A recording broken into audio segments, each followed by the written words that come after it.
Hello दोस्तों, हमारे YouTube channel पे आप लोगों का स्वागत है। और सबसे पहले आप लोगों को होली की शुभकामना। और बहुत सारे लोगों का मैसेज आ रहा था जिसका रिप्लाई हम नहीं कर पा रहे थे क्योंकि पर्व त्यौहार में व्यस्तता होती है। और अभी हम चूँकि घर पे हैं तो इस कारण सभी लोगों का जवाब देना संभव नहीं हो पा रहा था। इसी कारण YouTube पे आप लोगों से अभी अवगत हुए हैं। और बहुत सारे लोगों का सवाल है कि क्या 67वीं पीटी परीक्षा जो है तय समय पे होगी या नहीं होगी। तो इसको लेकर जो डाउट है दोस्तों, इसको लेकर भ्रम की स्थिति में किसी को नहीं रहना चाहिए। और जब आयोग की तरफ से जो डेट है, जब तक कोई डेट अलग से नहीं आ जाता है, आप लोग 7 तारीख को ही परीक्षा की तिथि मानकर तैयारी करें।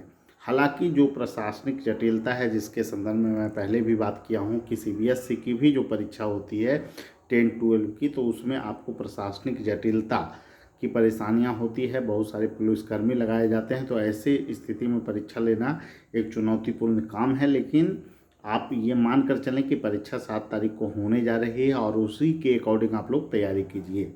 और निश्चित रूप से आप लोगों को करेंट अफेयर पर विशेष फोकस करना चाहिए और साइंस वाला पोर्शन को आप बार बार रिवीजन करते रहें, और जिससे कि आप बेहतर स्थिति में हो सकें वहाँ पे दोस्तों। क्योंकि 150 क्वेश्चन में आप लोगों को टारगेट 110 मानकर चलना होगा अगर आप जनरल कैटेगरी से फाइट कर रहे हैं तो।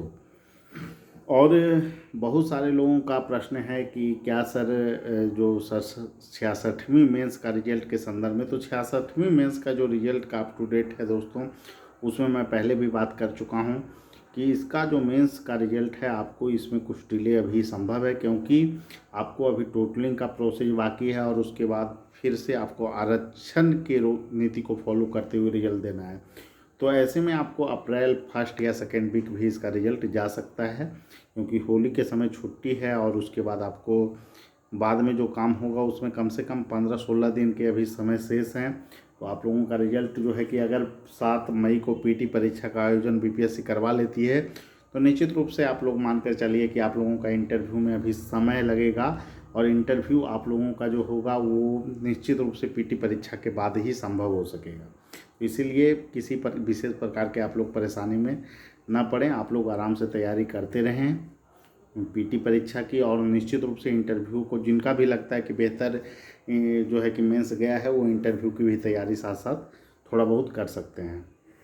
और इंटरव्यू के लिए आपको पता होगा कि 64वीं और 65वीं में बेहतर स्कोर हमारे संस्थान से लोग पाए हैं, तो आप रैंकर्स व्यू को एक विकल्प के रूप में चयन कर सकते हैं। और निश्चित रूप से हमारे यहाँ जो तैयारी करवाई जाएगी उसमें विशेष फोकस किया जाएगा कि आपका बेहतर अंक आए। निश्चित रूप से दोस्तों अभी का जो समय है वो काफ़ी जो है कि आपको समय है, क्रूशियल समय है, और इसमें आप कैसे बेहतर उपयोग करें, क्योंकि 1 महीना का समय शेष है। तो ऐसे में आप लोग विशेष फोकस आप लोग करें पीटी पर, जो है कि उसमें आपको स्ट्रेटजी के तहत ज़्यादा से ज़्यादा रिवीजन आपको करने पर आप लोग फोकस कीजिए। नए चीज़ों को पढ़ना आप जो है थोड़ा सा कम कर दीजिए। करेंट वाले में आप पढ़ सकते हैं, नए पुस्तक का प्रयोग आप बिल्कुल ना करें। अगर आप लुसेंट पढ़ते हैं तो आप लुसेंट को ही बार बार पढ़ें, ठीक है। लास्ट समय में नए पुस्तक का चयन बहुत ही जो है कि आपको लॉस का सौदा है, और इसको करने से आपको जो है कि कहीं ना कहीं नकारात्मक स्कोर आपके स्कोर पर नकारात्मक असर पड़ सकता है। इसलिए मैं कभी भी राय नहीं दूंगा कि लास्ट समय में आप बिल्कुल नए बुक को फॉलो कीजिए, ठीक है।